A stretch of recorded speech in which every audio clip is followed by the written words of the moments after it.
du complexe Al-Shifa à l'hôpital Al-Quds et des routes de déplacement aux écoles de réfugiés.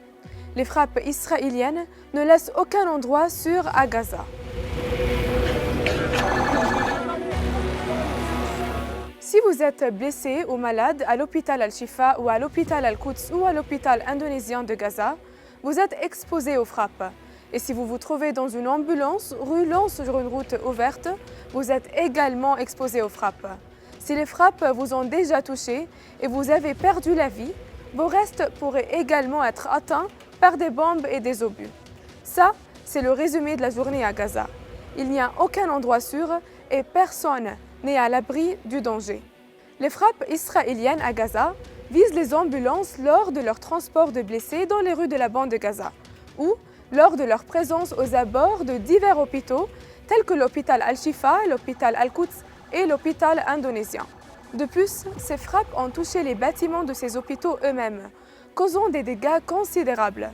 Cette situation a été qualifiée de choquante par l'Organisation mondiale de la santé, tandis que le directeur des hôpitaux de Gaza l'a décrit comme le nouveau massacre.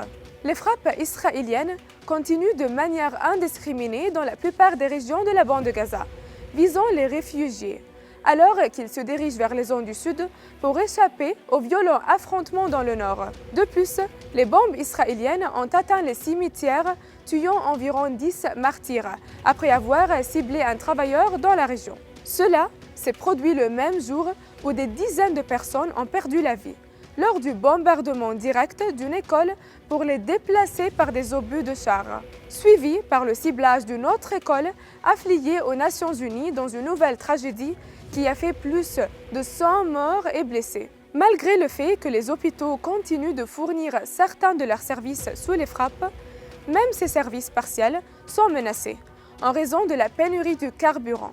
Le premier ministre israélien, Benjamin Netanyahu, a réaffirmé le refus d'Israël d'importer du carburant ou de transférer des fonds vers la bande de Gaza.